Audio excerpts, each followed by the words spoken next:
everybody. Welcome to AViD. Are you excited to come here? I had a chance to spend a little bit of time with Amina yesterday. She's wonderful, and you're really going to enjoy the conversation tonight. So my name is Dave Raymond. I am the executive director of the Des Moines Public Library Foundation. And so we're the organization that helps the library fund free programs like AViD, like summer reading. Yes, thank you. So people ask me, I took this job a few months ago, they asked me, why on earth does the library have a foundation? And it's honestly because the tax dollars only go so far. Many of these programs might not exist without the donors who help support them. So I know we have a couple of our donors here tonight who help sponsor AViD, so let's give them a quick round of applause.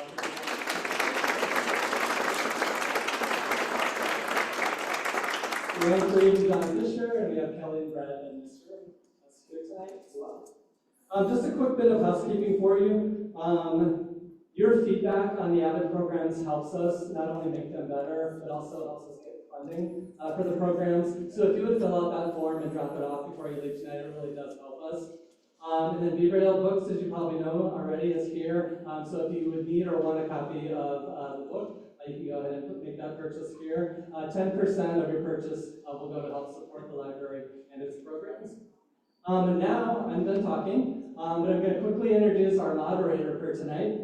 And I would like you to meet Abena Sankofa Imhotep. She is one of our foundation board members, and she is, like I said, going to serve as our moderator tonight. Abena is an award-winning author, scholar, and activist whose work celebrates Africana, challenges historical narratives, and advocates for a just world. She has received the prestigious Iowa Author Award, and her debut children's book, Omari's Big Tree and the Mighty Djembe, is available in 29 countries around the world. Pretty awesome. So let's welcome our wonderful guys.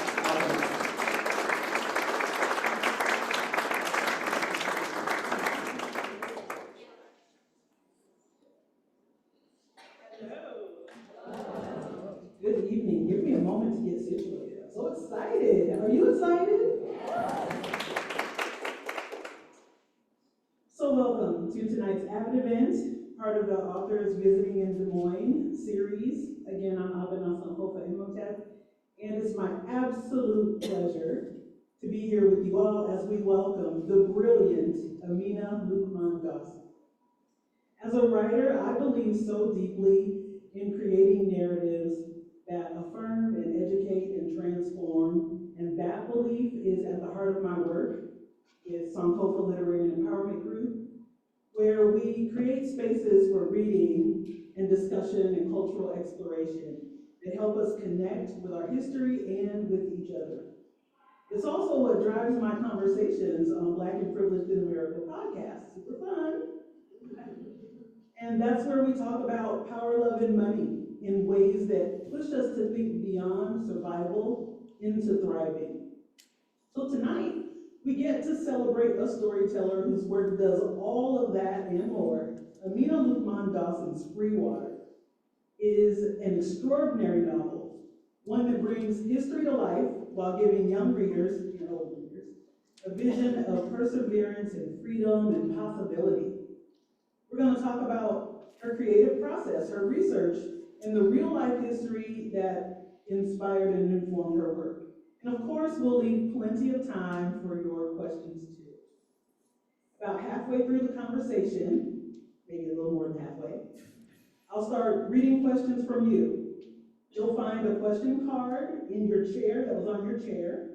So if something sparks your curiosity, write it down and pass it to one of the volunteers who are going to be walking around just before the Q&A begins. And finally, before we get started, a quick note that AViD Books is available just over here. Hi, Alice. For purchase, the books are available for purchase after the program, and Amina will be signing copies. So if you don't have free yet, or you need an extra copy to share, like I do, tonight is our chance. So now let's give a warm welcome to Amina Luqman-Dawson.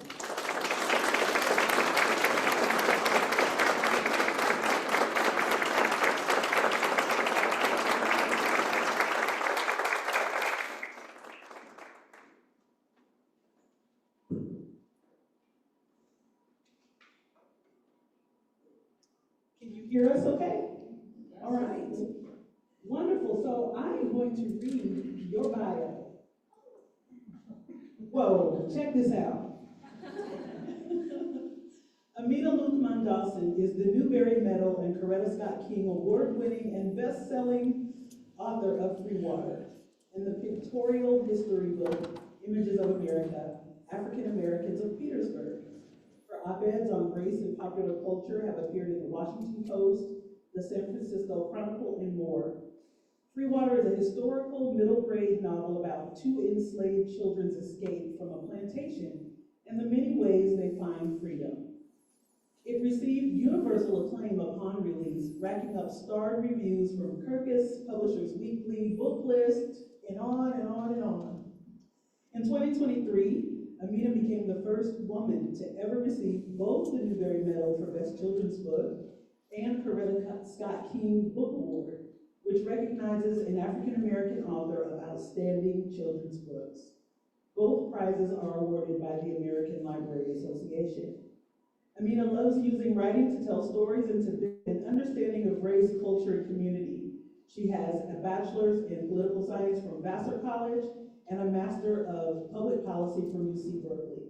Amina and her husband and her 16-year-old son reside in Arlington, Virginia. Please give her a warm welcome.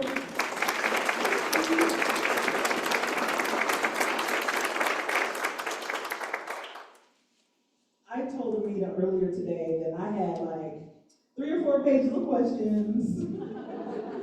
No, I'm not kidding. Really. I know I won't get through all the questions, and plus I want to save some for you to ask too. So I want to start by telling you that I love this book. Thank you. I love this book. I didn't know I'd love it so much, and I didn't know that it would hit me in the ways that it did. So can you kind of describe when you began writing? Who were you writing for?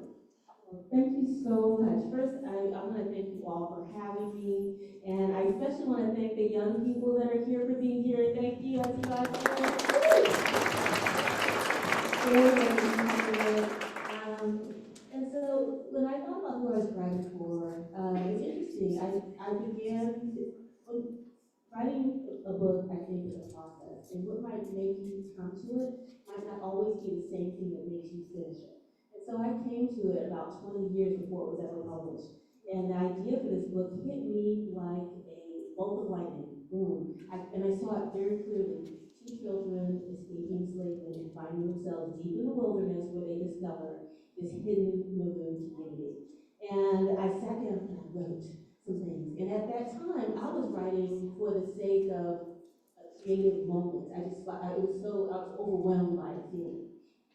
But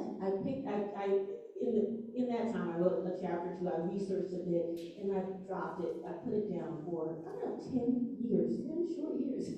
And later, picked it up again, and why did I pick it up? Because of my son. There's a reason, if you read the inscription inside, it's dedicated to my son. And I was raised with a certain feeling I had about this topic, this hard history called enslavement. And I felt that I'd always had a hard relationship with it. I always feared it because the pain of it overtook the beauty of the people that survived it for me. And I didn't want that for my son. And so I picked it up because I'm like, you're going to have it better than I do. You're going to somehow take this very hard topic, and you're going to want to be it. You're going to want to be with these ancestors. You're going to want to understand and you're going to connect with them. And so it was definitely for him. And by the end, I'm like, okay, it's for all the kids. That's why I'm here. I think it's very interesting that you decided to situate the story in enslavement. Why? I mean, really, why? I mean, these kids could have been anywhere. They could have been, at a school, at a park in 2025 or in 1970, but why enslavement? And also, you centered their liberation. And again, not that trauma. Talk a little bit more about that. Yeah, absolutely. And to me, it had to be about enslavement. That my calling was to have this conversation, to try to find ways to speak about things that people often feel uncomfortable speaking about. Like, how do we get into that space? How do we make people want to be in that space?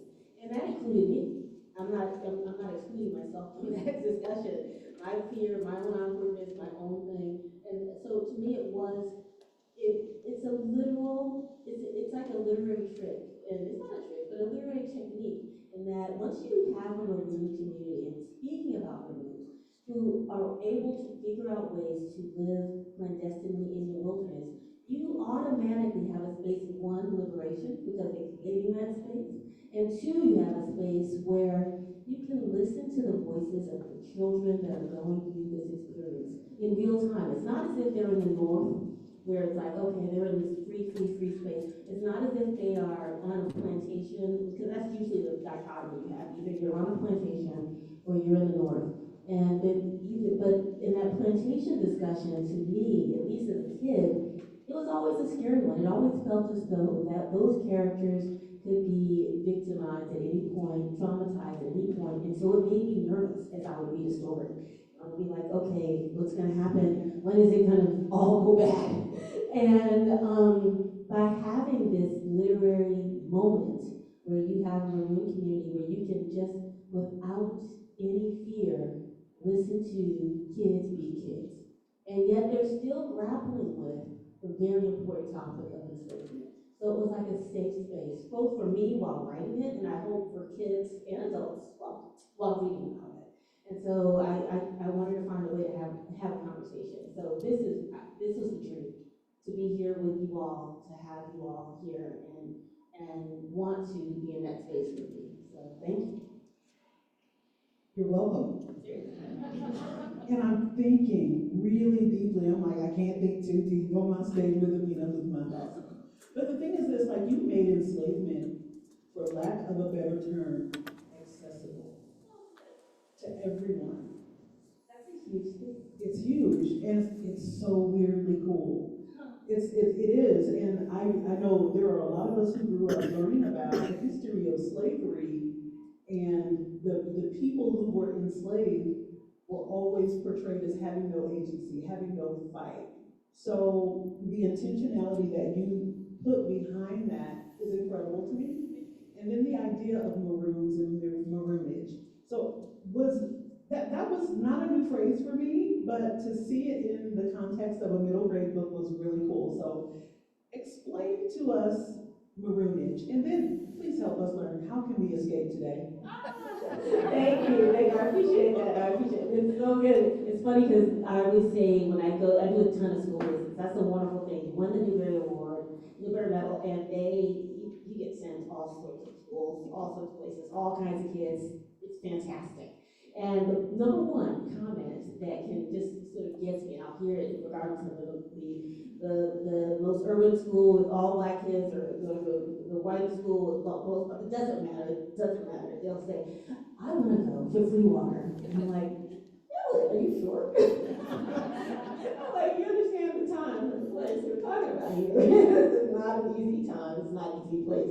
But it shows me, it's a wonderful feeling because it shows me that they connected beyond the pain of that, the victimization, beyond the trauma, and they accessed it. Now, maroons, I think, is a perfect, and I use it as a vehicle. Like, the book is about this maroon community, but it's a vehicle for a deeper understanding. But maroons in general, it's a fabulous bit of history.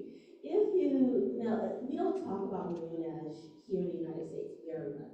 However, it is very well known in almost every other part of the Americas where there was enslavement. So if you go to the Caribbean, if you go to Brazil, Suriname, these communities were, not only do they exist where enslaved folks escaped to the wilderness, they were so powerful that, for example, in Jamaica, they had maroon wars. They weren't clandestine anymore. They were found out. There were wars with those who wanted to re-enslave them. And who won? The Maroons won. So you can go to that land today in the Blue Mountains and you can find descendants of those same people that escaped enslavement still there, still holding on to their land. You can go to Suriname and you can find those people who fought to stay where they were on their land, now fighting for water rights, now fighting to remain on the land because they found that the land, ironically, that they're on has extraordinarily valuable resources. And so So now people are actually trying to put them off the land for different reasons. but they were that resilient and that long-standing. So the question then became, well, can you find evidence of Maroonage here in the United States? And it makes sense that there would be some, right? Because like, why would the United States have to be the one place that there would be any? And so to me, it was a matter of how much and how long. So how large were these folks that were able to get into the wilderness? How many people were able to do that at any given time? And then how long were they able to survive? And no, they did not survive in as large communities nor as long as they would have, as they have recorded in other countries. But you still find these moments. So the Great Dismal Swamp is what's inspired a lot of my book here. And it happens so, in some ways, the book is inspired by it because I live in Virginia and it's in Virginia. So when I learned about it, I was like, oh, perfect. I can actually go there. And I did. Oh yeah. And I worked with, there's an archaeologist who takes students from American University. His name is Dr. Daniel Sayers, and he takes them into the swamp and they go to the raised places within the swamp. They call them hummocks or islands, but those places that are at higher elevation where they believe that they are finding evidence of Maroonage. And so it's a wonderful thing when you can talk to a person who's actually digging on the ground where they would been. And so that was great. And then beyond that, I learned from another wonderful historian, Sylviane Hughes. And she was the first author I found who did comprehensive work on Maroonage in the United States of America. So she had everything from a maroon community that was discovered. Literally, when they discovered them, they had a warning system set up. This is in the 1700s on the border of South Carolina and Georgia. They had a warning system where the folks that were trying to catch them came upon them in the trees. They're there. They have a drum system that they were using and a flag that they were waving to warn the people in the maroon community that they were being invaded. And did it work? Yeah. It worked because they got to the village that they created. And what did they find? Fires that were still burning, kettle that was still on the fire, 4 different houses that had been built in the wilderness, 600 pounds of rice, shoes, tools, all sorts of things that say they weren't just running and sitting in the forest. They in swamplands. They had made a home for themselves there. And so these are bits that get lost because they, as we look at history, they've only been described as fugitive slaves.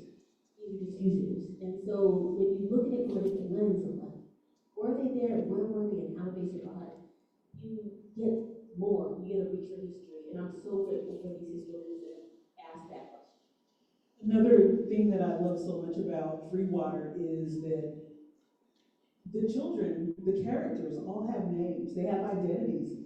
So often in texts, in all kinds of books, enslaved people are called the slaves, or slave children, or washerwomen, or what have you. But you identify the individuals by name. They have personality and life and character. Talk about that. And first of all, there's such a broad cast of characters here. How did each one come to life for you, and where did those names come from? Oh, thank you. That is a wonderful question because it is exactly what both scared me the most about writing this work, like as a writer, and it also is my biggest accomplishment, my greatest accomplishment, I think. And I'll just tell you quickly, like this is my debut novel. I have another book. It's a nonfiction book, but it's my debut novel. So when I first began the journey, I was afraid to even write characters, like to even create characters, to even have dialogue. I'd never written dialogue before. So like I told you, there were two, my light bulb moment was that there were two, a brother and sister that escaped. And I thought to myself, since I've never written dialogue, maybe I should just have one kid. And so I just mixed up a kid. And I started writing, I wrote the whole Freewater with just the one kid. And so I did the best I could to have as few people as possible. Because I was like, what are they going to say to each other? I don't know. Basically. So I learned, and I gained courage, and I gained experience over time. I've rewritten Freewater at least 25 times, no less. And so, really rewritten. From totally different outcomes, total different things. And so, I love your question because that means that you felt connected to and you can see each character in their own regard. And that is so important because, like you said, we don't often get that. And so I really did my best with each character to sort of just see who they would be now. And then if you take any character, any personality type, we all were there. And those enslaved people it's not like we just started getting personalities. People have their tendencies, they have their ways. You know, when you have a kid. The kid is who they are. They come out a certain way. And especially if you have a few of them, you realize you're like, wow, you just came out like that, didn't you? so yeah. And so imagine how does each of those characters then deal with and survive in and find joy and be kids in this time period. And so that is really what I got from where I went with this. And so if you feel that, that means you actually feel each character. And that to me, once you have that, once you have each character, then any child that reads it, no matter what color, no matter who, can connect to each different. So they see that parent, they see that mosaic, and they're like, oh, I can connect to this shy kid, or I can connect to this adventurer, or I can connect to this other, and it becomes, instead of this flat, like you said, thing where it's like they're just blurred people in the background. No, it's like, no, they could have been me. And once you have that connection and that sense of humanity, then you can have a real discussion about what it was and who we are as a result of it. I love that. And so one of the characters that I went through an emotional roller coaster with, because I had some moments. Oh, But Sanzi, anybody love Sanzi? Oh my goodness. So Sanzi, I really wanted her to just be happy with being in Freewater. I just really wanted her to love that. In the beginning, I was, girl, you better love where you are. So it was really interesting. You wrote in the voice of a child. And I told you this earlier today. So when I first started reading the book, I had been reading prior to Freewater. I had been reading really tough material about society and all the problems that we have and things. And so to break away from that and go to Freewater, it kind of it shifted me a little bit. It was hard for me to adjust. And so once I realized that you were speaking, well, Homer was speaking, it changed how I approached the book. So how was that process? What was it like to land there? Was that a conscious decision, or was that something that just sort of the character developed that way? well, it's interesting for each character. Like imagine I started out with just a couple of characters because I didn't have a lot of courage. But as I wrote, it's literally like a character that might have been mentioned in passing in one draft. By the next draft, I'm like, well, I'm going to pull you forward. And this is going to be your draft. We're going to weave you into the storyline. And so they kind of they grew up in my mind. So Sanzi, now just if you haven't read the book, Sanzi, no worries, of course, it's like a million books to read, but if you happen to read this one, Sanzi is a little kid who only knows free life within this rural community. She's been born and raised there. And the one rule they have in Freewater is if you are born in Freewater, you cannot leave. And she just happens to have been born a child that seeks adventure. That is who she is. She was born that way. She wants to explore the world. She wants to see things. And so, those kids who can't help but wonder what's on the other side of that door. It's like, don't go out. No. And so for her, she sees almost as if she's trapped in this place called Freewater. She's like, she doesn't, and I write her, and she's so useful as a character because we don't, as present day people, we don't understand freedom in real ways sometimes. It's hard when you're born a certain way. It's hard sometimes to really understand what it would mean to not be free. And so for Sanzi, she has no conception that she's free. She's like, no, I don't understand. Or, she's like, I don't understand what you're saying because I know that I'm important within Freewater. I've learned who I am. So why wouldn't I be able to be important out in the world? Obviously, you guys don't know something. And so she constantly is trying to leave Freewater, which we all know is like a bad idea. And so her parents are like, please, do not. This is not. And so even though they tell her that this is a world where she would be disempowered. She can't understand, we won't believe that. And so each character to me offers that. And in writing them, I always just felt like, why can I write in a way, in such a way so that you would want to just be with that kid, just hang out and listen to him. Like even now, like Freewater is such a real place in my mind. When I'm stressed, I can go there. I can like literally like put myself in that place.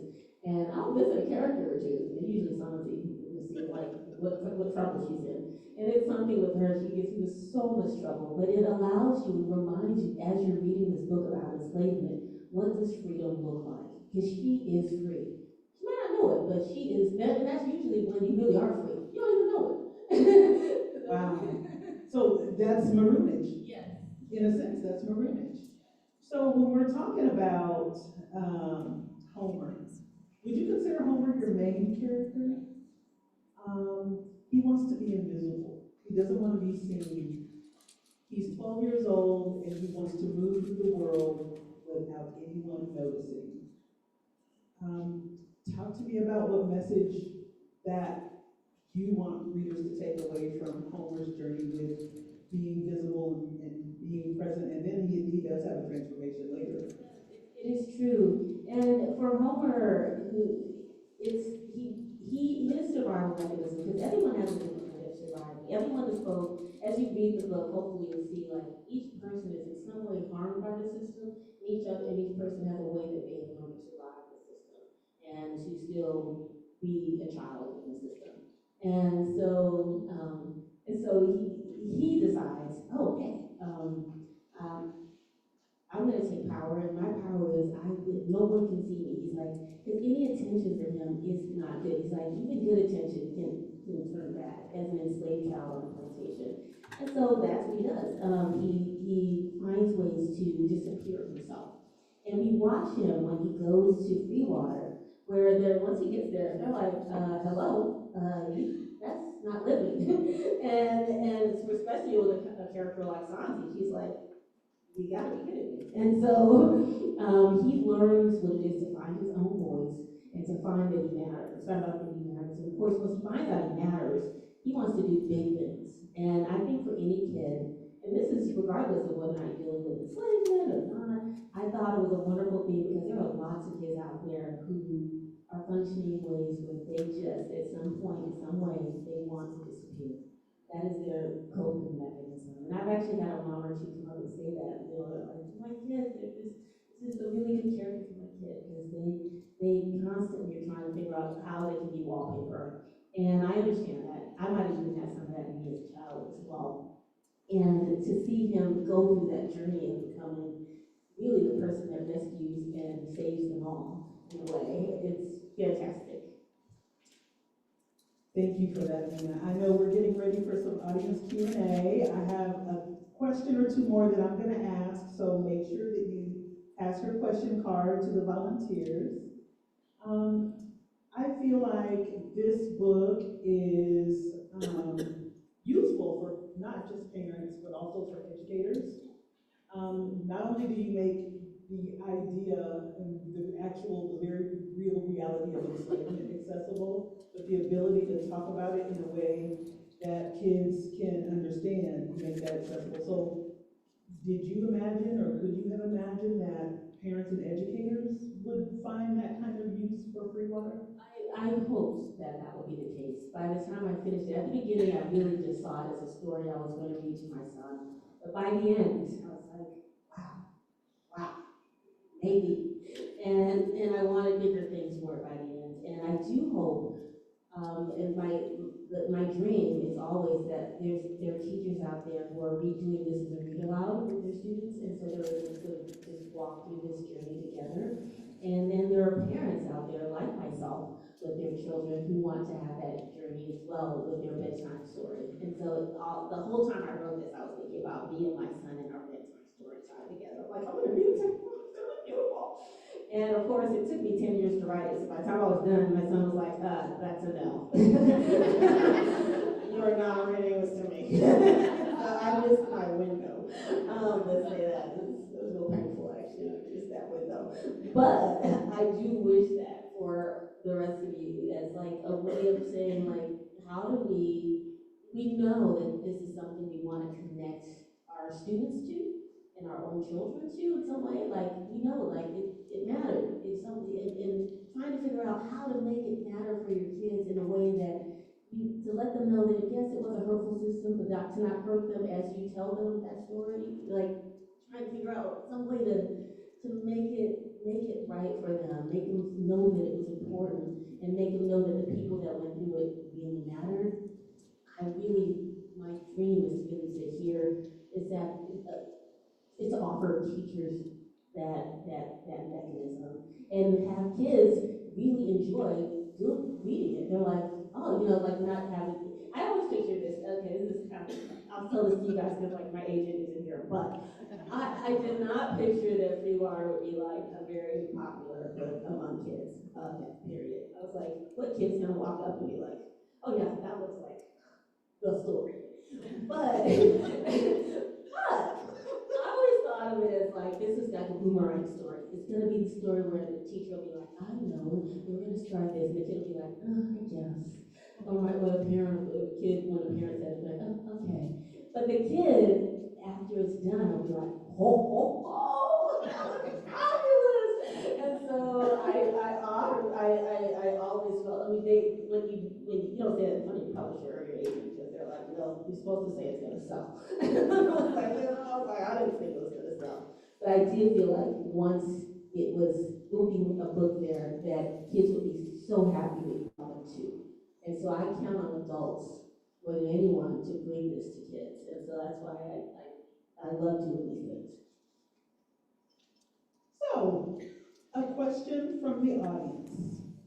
While writing your book, did you have moments when you felt liberated like your characters? That's a great question. Thank you. Yes. Okay. So I'll try to make this as quickly as possible. But I had a hard time.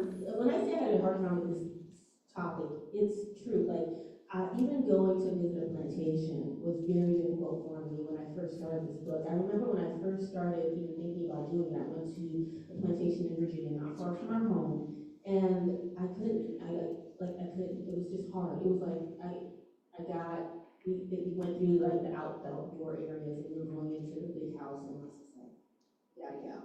Like I felt like I was just that big, and we left, and I always just felt awful about that. Like, how am I going to do this? I can't even like access these places for myself. Let's try to take the kid. Like what am I doing? And as I wrote more and more of the characters, it went through draft after draft. By the time I really got into sort of my real plantation research, I could walk onto the plantation grounds, and I would feel like my characters on my shoulders with me. Like I have this fabulous character, my name is Suleiman. He's like the coolest dude. He's like the Robin Hood character. I love him. I don't just love him. I'm actually a little bit nervous around him, but because he's so cool. Like, He is cool. Like a dork around him. Like, hi, how are you doing?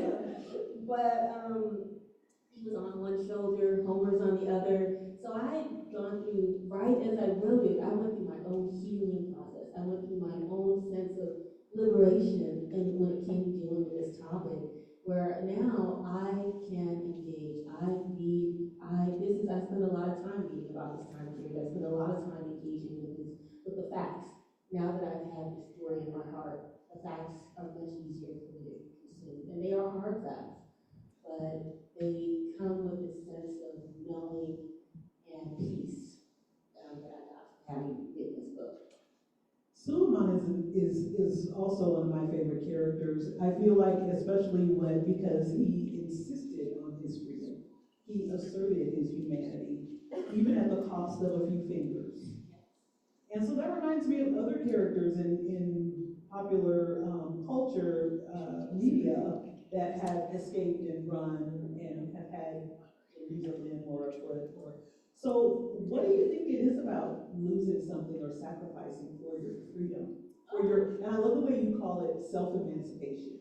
Yes. So talk about that sacrifice. That sacrifice, and for any given character that you see here, a lot of times there is, but them having been in Freewater came at some sort of sacrifice, and that is intentional. You'll notice that as you read about each character. One child left his mother behind, and he didn't know they were leaving her behind when they escaped. He just, like Billy, he left, and so he found this wonderful freedom in Freewater, but his mom was still enslaved. Another woman, she lost her own child while she tried to get to Freewater, Mrs. White. And so there's constant, that's a constant drumbeat of like, what did this freedom cost? Because a lot of times what you learn, at least as I more read, is that what held the system together, yes, violence was a big part of it, but what also held the system together was love. And the fact that an enslaved person loved another, and they did what they could to survive the system in order to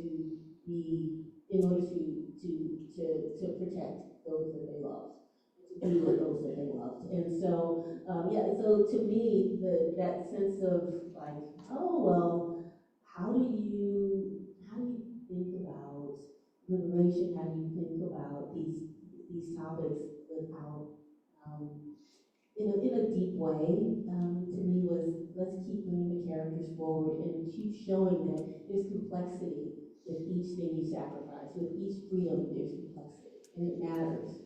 That matters. And that also gives an understanding, too, of a lot of people also like, why didn't everyone run? It's like, well, you don't understand, this was a system. This wasn't, and a lot of times when we present the system of enslavement, it's very particularized. It's like, oh, there's this plantation, and it's really awful, and this person that runs it is so bad. But it's harder, I think, for children to understand that, no, like, if you were to run away, the person that runs away would be considered the good guy. No, the person that ran away is actually running away against a system, a larger world at place, so that the average person that came across that enslaved person would say, hey, you're against the law. What are you doing? Like, that's the average response. Like, if you came across a bank robber, would you help the bank robber?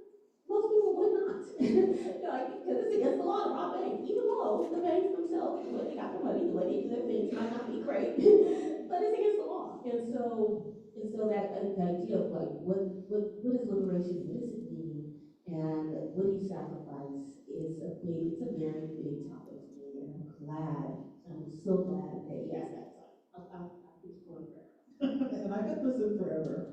Another audience question: do you fear that teachers would not be able to read this book in school? Thank you for this beautiful story. Oh, absolutely. I hope that any teacher that wants to pick this up can do so. I think it's good for at least like third grade. You gotta do a lot of scaffolding, but third grade and beyond, I think you can have a story. Now, whether or not you'll be supported within your community to do so in these times, I don't know. And that's a sad question to have to ask.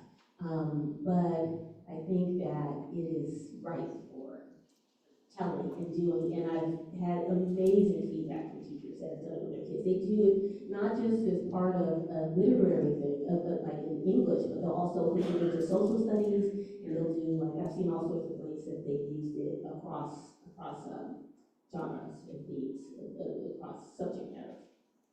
And speaking of subject matter, I mean, you explore some really broad themes and powerful themes in the book. Okay. I'm thinking about the forced maturation of Black children, juxtaposed to childhood innocence. Like, they're forced to grow up. That's kind of a tough theme. Have you thought about it that way? Yeah, in a way. Well, I mean, I'd like to think that with this book, you're able to see them in a moment where they aren't being forced so much, and that they are sort of just making mistakes, as kids generally tend to do. They are able to be themselves. But yeah, that is the reality of the system, and that they are thinking about big things. Like, it's a very mature, big thing to say, I'm going to go and rescue my mom from the plantation I escaped from. That is like a very adult, mature concept. And that is true. That's, in some ways, that creates the drama of the book, in that it's like, are these kids going to be able to do this? That's nuts. That's a crazy idea. Usually the story is you're escaping a plantation. It's not going back. Going back. No, who does that? and so, yeah, I guess there are some adult themes in there, or there's some from things that push children to mature faster. But I like to think that underneath it, they're still kids, that you still can see them as children, not that they're just mini adults. I agree with that. And as I told you earlier today, part of that emotional roller coaster I was on was understanding how strong children are. And they're able to carry things. And so this was a beautiful way to demonstrate that. So what was your favorite book to read as a kid? That's a good question. So I was not a very deep reader. I read a lot. I was an avid reader. But it's not like I was being like, that's why I was like, would I read this book? I don't know, maybe not. Like, is there a love story involved? but no, I was into Lois Duncan. I was just telling you this before I came here. And so she wrote this like random book called The Third Eye. No one ever made a movie. I know all the other movies were made. I don't know. I really am offended that they didn't make a movie out of this book. But I liked it because it was very much styled in the way that this book is. The pace was very much go, go, go, go. One exciting thing, next exciting thing, next exciting thing. It pushed. It was like as I wrote Freewater, I always said, I wanted to run like a bullet train. I wanted to like just one chapter just to push you into the next, push you into the next, to make it so that you just don't feel like you can put it down. And that's how I feel about that book. And then, so that's like that was like, I read all of those stuff. I read all of Amina Luqman-Dawson, I would like to look at the library wall and be like, I'm going to read the whole wall. That was like my goal when I was a kid. I'm going to read the whole wall. But even though a lot of those were white authors, and that's just the reality of the 80s at that time.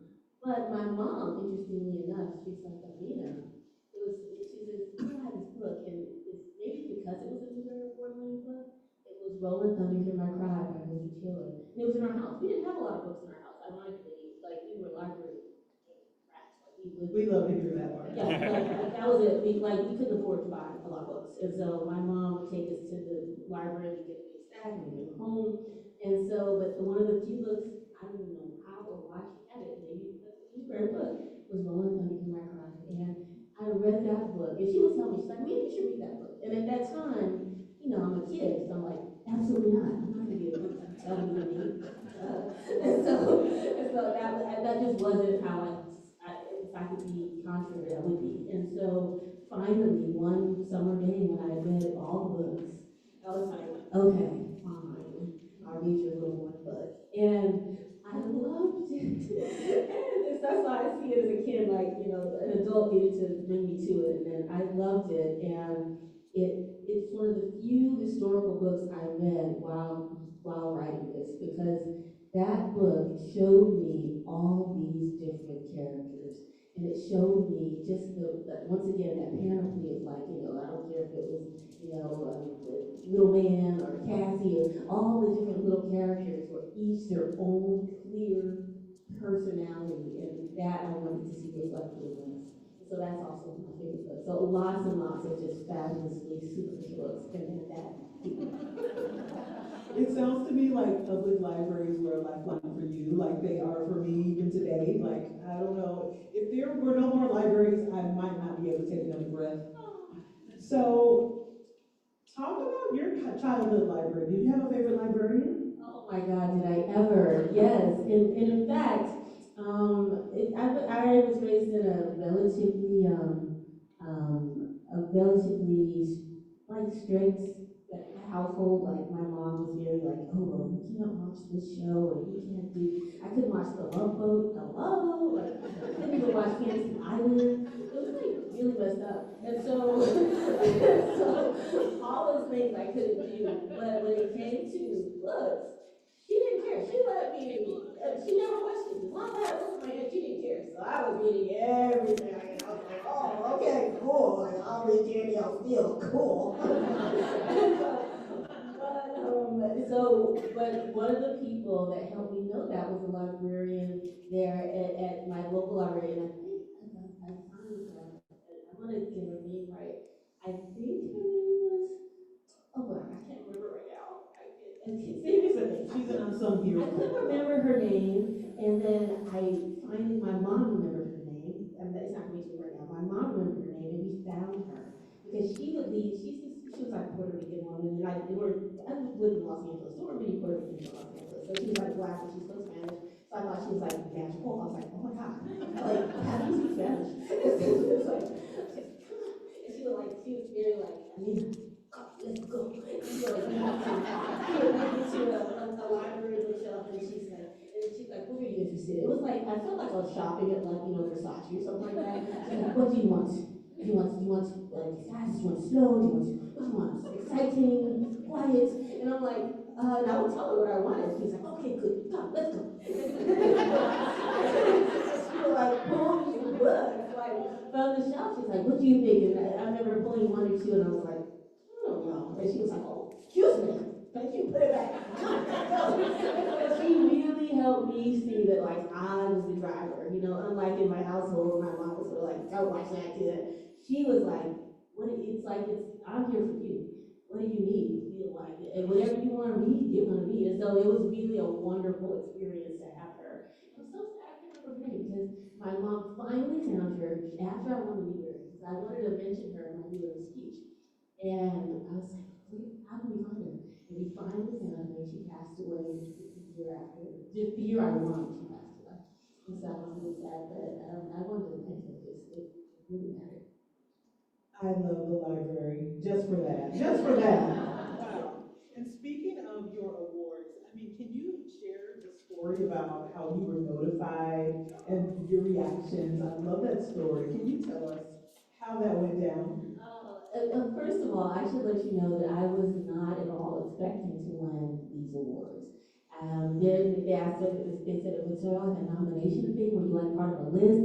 No, you just wake up one morning or one day and they just call you and they're like, you won. And I'm like, out of all the books? And they're like, yeah, out of all the books, you won. And so that's what happened to me. I'm in my kitchen, 2 o'clock or so, and I get a phone call, and the whole committee that's chosen you is on the call. And so they're like, congratulations, you hear people cheering in the back, you won the Coretta Scott King. And I was like, I just started screaming, like, oh my God! So my husband comes running downstairs and he's like, oh, what's happening? Okay, I was like, I won, oh my God. And so they tell me like a bunch of stuff, which I don't really remember very much, other than like, don't tell anybody. And then I hung up and my husband turns and he's like, so did you win like the Coretta Scott King Award, or did you win the honor, or like what did you win? And I was like, I'm not sure. I really don't know. I was kind of screaming, so Why were in the moment? my teeth got mixed up, and so he's like, okay. And so I called my agent and she was like, you won. She's like, I explained to her what happened. She's like, no, you won the award. That was fantastic. And then we had a Zoom call with my family. We all celebrated. It was fabulous. I was like, I'm sure not cooking tonight. And so my husband went to get takeout. And just when he got back, I got the next call.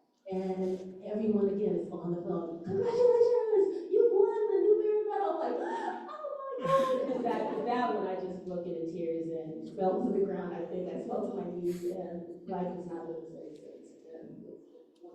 And we're all better for it. We're all better for it. So I have 3 more audience questions. I'm gonna get through them all in my final question. Oh, this has been so much fun. Okay. What made you want to be an author? Oh, thank you for that question. I'm still trying to work on being one. I really am. I am every day. There is something wonderful and magical about seeing my name in print and knowing that what I say matters to someone. I think we all have some amazing thoughts. Like, I think there are authors everywhere, potential authors everywhere. Like, I think my question is, do you have something to say? And do you want to take, I don't know, another 10 years maybe, or however long it takes to be able to figure out how to say it? And if that's so, then I guess you can be an author yourself. And I honestly believe that. I think that's what happened with me. I had something I wanted to say, and I just took forever long, and I didn't realize I was that person. I'm that digging, persistent person, perfectionist person that wanted to do that. Perfectionism is not a good way to be an author, but it's reality. And I think that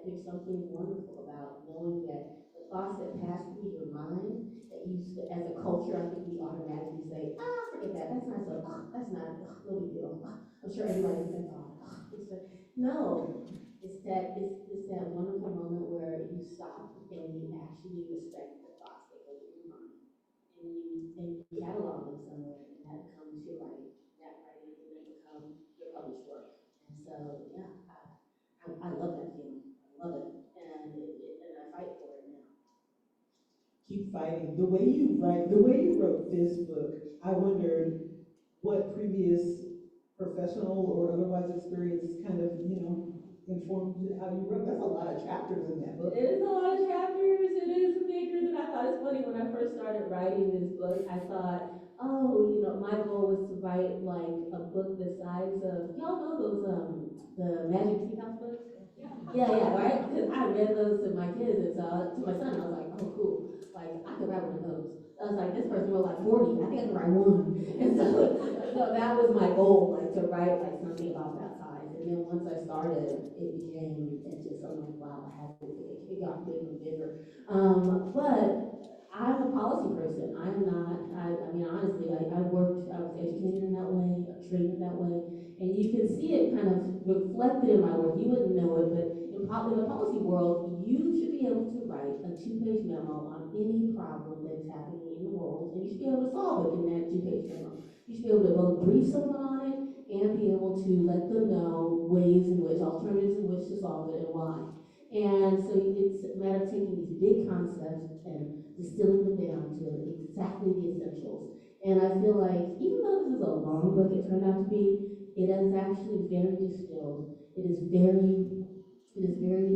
It takes big things and it does distill them down into very sort of hopefully clear, accessible ways of looking at very difficult things.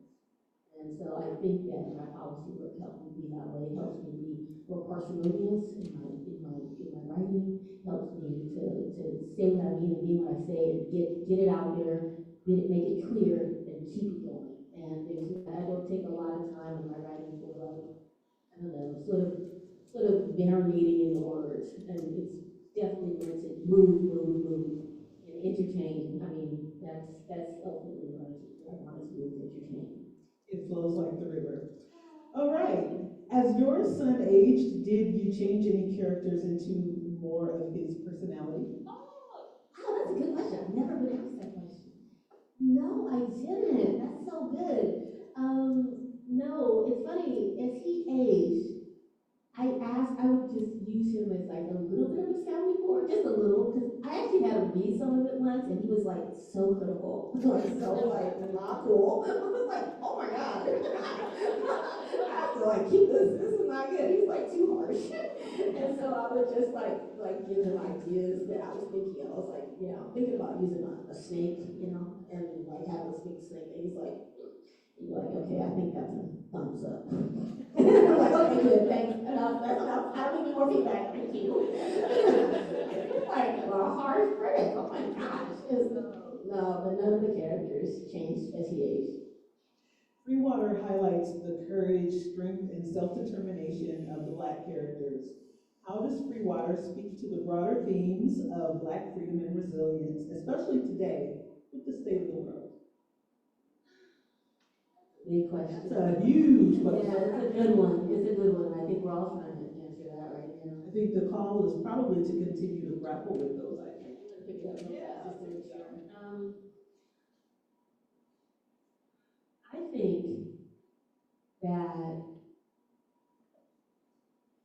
remembering, and right now, a lot of stories, a lot of history, or a lot of the experiences that people are having, be it LGBTQIA folks, Black folks, anybody that doesn't, I think, fit into a certain norm, those stories are being threatened. And it's unfortunate, and I always say that anybody that bans these types of books clearly wasn't an avid reader as a child. I'm like, dude, anybody that's read avidly as a child would never say you shouldn't read certain things, because they would know like that is what grows your mind, and that is what makes you just see the world in a broader way. It doesn't make you anything. It actually allows you to just see things in a more special way. But in this climate where they're trying to ban those voices and ban those experiences, I can only say say that is not a new concept, trying to bury history and bury voice and bury experience. And we've survived in the past, and we will continue to survive it. And we will.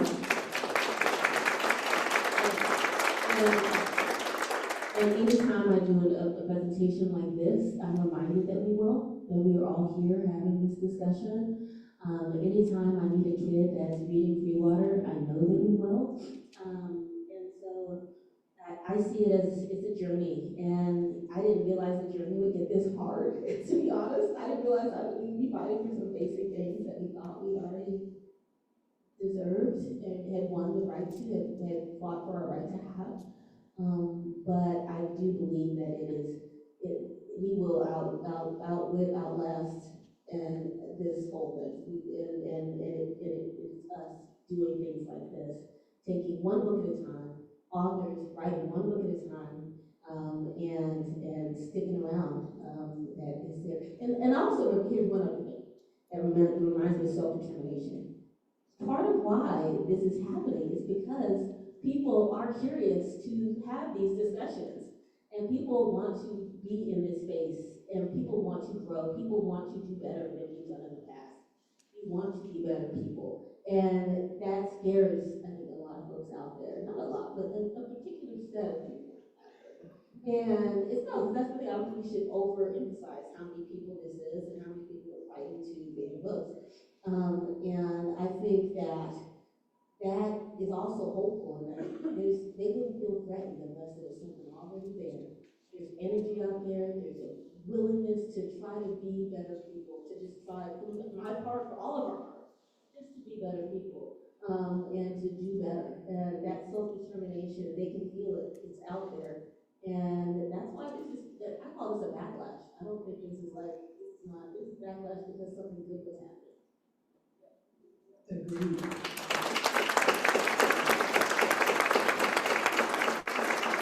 Stay curious, stay engaged, keep striving, absolutely.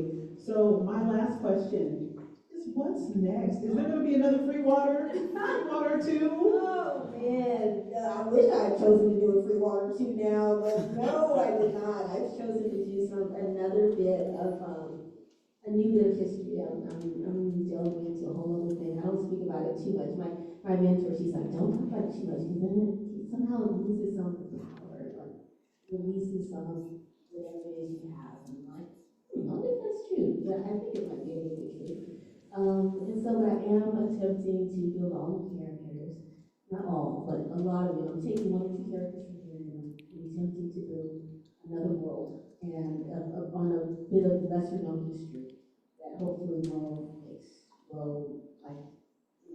be another mind-blowing adventure for some kid. Wow, thank you, Amina Luqman-Dawson. Thank